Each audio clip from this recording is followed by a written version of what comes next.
क्या इंडिया में net neutrality फिर से खतरे में है? इमेजिन करो तुम और तुम्हारा दोस्त एक कॉन्सर्ट में खड़े हो। दोनों के पास एयरटेल का नेटवर्क है। तुम व्हाट्सएप कॉल करने की कोशिश कर रहे हो लेकिन कॉल हैंग हो रहा है। इंस्टा पर वीडियोस और फोटोज़ अपलोड करने की कोशिश कर रहे हो, वो भी नहीं हो पा रहा है। लेकिन तुम्हारा दोस्त बिना किसी प्रॉब्लम के वीडियो कॉल कर रहा है, फ़ोटोज़ अपलोड कर रहा है और उसका इंटरनेट परफेक्टली चल रहा है। क्यों? क्योंकि उसने एयरटेल का प्रायोरिटी पोस्टपेड प्लान लिया हुआ है। और यहीं से शुरू होती है एक ऐसी डिबेट जो डिसाइड कर सकती है कि फ्यूचर में इंटरनेट सबके लिए इक्वल रहेगा या फिर इंटरनेट में भी वीआईपी कल्चर आ जाएगा। आज हम समझेंगे एयरटेल का नया priority postpaid feature, 5G network slicing, net neutrality का कॉन्सेप्ट और ये कि क्या इंडिया में इंटरनेट एक डेंजरस टर्निंग पॉइंट पर खड़ा हुआ है। आपने एयरपोर्ट्स पर फास्ट ट्रैक लेन देखी होगी, पे करो और लाइन स्किप कर दो। एयरलाइंस में प्रायोरिटी बोर्डिंग देखा होगा, पे करो और सबसे पहले प्लेन में एंटर हो जाओ। अब एयरटेल इसी कॉन्सेप्ट को मोबाइल इंटरनेट में लेकर आना चाहता है और इसी वजह से टेलीकॉम इंडस्ट्री में कंट्रोवर्सी शुरू हो गई है। कुछ लोग इसे इनोवेशन बोल रहे हैं, कुछ लोग इसे नेट न्यूट्रलिटी के खिलाफ मान रहे हैं। लेकिन सच क्या है, उसके लिए पहले समझते हैं कि एयरटेल ने एग्जैक्टली क्या लॉन्च किया है। एयरटेल का प्रायोरिटी पोस्टपेड क्या है? 19 मई 2026 में एयरटेल ने लॉन्च किया प्रायोरिटी पोस्टपेड। कंपनी का क्लेम है कि क्राउडेड लोकेशन पर भी प्रीमियम यूज़र्स को बेटर नेटवर्क एक्सपीरियंस मिलेगा।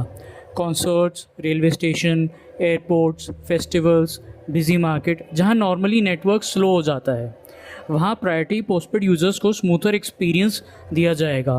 और उसके पीछे टेक्नोलॉजी है 5G नेटवर्क स्लाइसिंग। अब ये नेटवर्क स्लाइसिंग क्या होता है? इमेजिन करो एक अपार्टमेंट बिल्डिंग है, सब लोग एक ही वाटर पाइपलाइन यूज़ करते हैं। सुबह 7 बजे सब शावर ऑन कर देते हैं, प्रेशर कम हो जाता है जिस वजह से। अब सोसाइटी मैनेजमेंट एक सेपरेट पाइप बनाता है जो प्रीमियम रेजिडेंट्स के लिए है। रिज़ल्ट, प्रीमियम रेजिडेंट्स को प्रेशर मिलता रहेगा, बाकी लोग रिमेनिंग वाटर शेयर करेंगे। नेटवर्क स्लाइसिंग भी एग्जैक्टली यही करता है। 5G नेटवर्क का एक डेडिकेटेड पोर्शन रिजर्व कर दिया जाता है स्पेसिफिक यूज़र्स के लिए, यानी कंजेशन के टाइम भी उन्हें रिलेटिवली स्टेबल इंटरनेट एक्सपीरियंस मिल सकता है। सुनने में काफ़ी अट्रैक्टिव लगता है, लेकिन प्रॉब्लम भी यहीं से स्टार्ट होती है। प्रॉब्लम को समझने से पहले समझते हैं कि नेट न्यूट्रलिटी क्या होता है। इंटरनेट का एक फंडामेंटल प्रिंसिपल है नेट न्यूट्रलिटी। सिंपल लैंग्वेज में इसका मतलब है इंटरनेट सबके साथ इक्वल बिहेवियर करेगा। चाहे तुम नेटफ्लिक्स देख रहे हो, व्हाट्सएप यूज़ कर रहे हो, यूट्यूब देख रहे हो या कोई स्टार्टअप की वेबसाइट विज़िट कर रहे हो, इंटरनेट सर्विस प्रोवाइडर सबको इक्वल ट्रीटमेंट देगा। कोई वीआईपी ट्रीटमेंट नहीं, कोई डिस्क्रिमिनेशन नहीं। सोचो, अगर नेट न्यूट्रलिटी ना हो तो जियो नेटफ्लिक्स को स्लो कर सकता है और जियो सिनेमा को फास्ट। एयरटेल किसी ऐप को प्रायोरिटी दे सकता है और किसी को स्लो। बड़ी कंपनीज फास्ट लेन खरीद सकती हैं जिससे छोटे स्टार्टअप्स पीछे रह जाएंगे। इनोवेशन सफ़र करेगा। इसी वजह से दुनिया में नेट न्यूट्रलिटी एक मेजर इशू रहा है। इंडिया में इसको लेकर एक मैसिव मूवमेंट हुआ था 2015-16 के अराउंड, जब फेसबुक ने फ्री बेसिक्स लॉन्च करने की कोशिश की थी। उस वक्त लाखों लोगों ने प्रोटेस्ट किया, सेव द इंटरनेट कैंपेन चला और फाइनली इंडिया ने दुनिया के स्ट्रॉन्गेस्ट नेट न्यूट्रलिटी फ्रेमवर्क्स में से एक अडॉप्ट किया। रूल सिंपल था, इंटरनेट सबके लिए इक्वल, कोई वीआईपी ट्रीटमेंट नहीं। आइए अब प्रॉब्लम और कंट्रोवर्सी समझते हैं। एयरटेल कह रहा है हम किसी का इंटरनेट स्लो नहीं कर रहे हैं, हम बस प्रीमियम यूज़र्स को डेडिकेटेड रिसोर्सेज दे रहे हैं। लेकिन क्रिटिक्स का आर्ग्यूमेंट अलग है। वो कहते हैं अगर कुछ यूज़र्स को प्रायोरिटी मिलेगी तो बाकी users automatically lower priority category में चले जाएंगे। इंडिया में लगभग 95% मोबाइल यूज़र्स प्रीपेड हैं और ज़्यादातर यूज़र्स प्राइस सेंसिटिव हैं। ऐसे में अगर पोस्टपेड यूज़र्स को बेटर एक्सपीरियंस मिले और प्रीपेड यूज़र्स को रिलेटिवली वीकर एक्सपीरियंस, तो क्या ये इंटरनेट का वीआईपी कल्चर नहीं हुआ? वोडाफोन आइडिया ने भी कंसर्न रेज किया है। जियो ने भी पार्लियामेंट्री कमेटी के सामने अपनी ऑब्जर्वेशन सबमिट की हैं। अब इशू रेगुलेटर और गवर्नमेंट के लेवल तक पहुंच चुका है। अब आप सबके दिमाग में एक क्वेश्चन आ रहा होगा कि एयरटेल ऐसा कर क्यों रहा है, लेकिन इसके पीछे एयरटेल का एक बहुत ही इनोवेटिव बिजनेस मॉडल है जिसे अब हम समझेंगे। कुछ साल पहले एयरटेल की फाइनेंशियल कंडीशन उतनी स्ट्रॉन्ग नहीं थी। जियो की एग्रेसिव प्राइसिंग ने पूरी इंडस्ट्री हिला दी थी, लेकिन एयरटेल ने ग्रेजुअल टर्न अराउंड किया, प्रॉफिटेबिलिटी इम्प्रूव हुई, मार्जिन इम्प्रूव हुआ, डेट सिचुएशन बेटर हुई।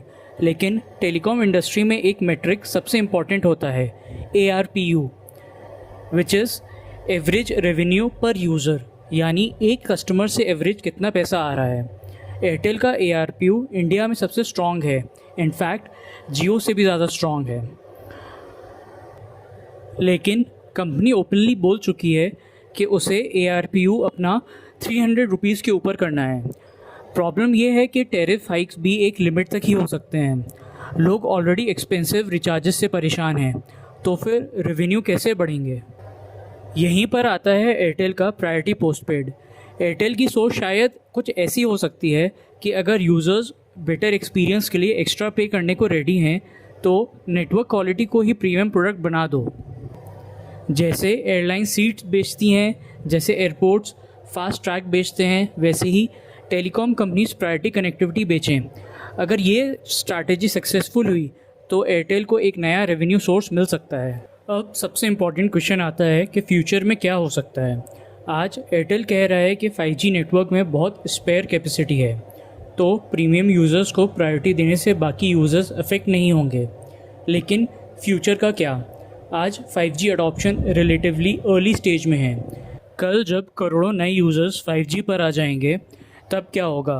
अगर प्रीमियम यूज़र्स की संख्या बढ़ गई तो रिज़र्व नेटवर्क स्लाइस भी बड़ा होगा और बाकी यूज़र्स के लिए अवेलेबल रिसोर्सेज कंपैरेटिवली कम हो सकते हैं। इसी पॉइंट पर पूरी डिबेट टिकी हुई है। क्या प्रायोरिटी पोस्टपेड इनोवेशन है या फिर नेट न्यूट्रलिटी के प्रिंसिपल्स को स्लोली डाइल्यूट करने की शुरुआत? इसका जवाब अब रेगुलेटर्स, ट्राई और पार्लियामेंट्री कमेटी को देना है। एयरटेल का प्रायोरिटी पोस्टपेड सिर्फ एक टेलीकॉम प्रोडक्ट नहीं है, ये एक एक्सपेरिमेंट है जो डिसाइड कर सकता है फ्यूचर का इंटरनेट कैसा होगा। एक ऐसा इंटरनेट जहां सब यूज़र्स इक्वल हों, या फिर एक ऐसा इंटरनेट जहां एक्स्ट्रा पैसे देकर फास्ट लेन खरीदी जा सके। फ़िलहाल एयरटेल का कहना है कि नॉर्मल यूज़र्स पर कोई नेगेटिव इम्पैक्ट नहीं पड़ेगा। क्रिटिक्स का कहना है कि ये इंटरनेट में VIP कल्चर की शुरुआत हो सकती है। सच क्या है वो हमें आने वाले कुछ सालों में पता चलेगा। लेकिन एक बात तय है, एयरटेल ने एक ऐसी डिबेट शुरू की है जो इंडिया के डिजिटल फ्यूचर को शेप कर सकती है, और शायद हम सबको इस डिबेट पर नज़र रखनी चाहिए।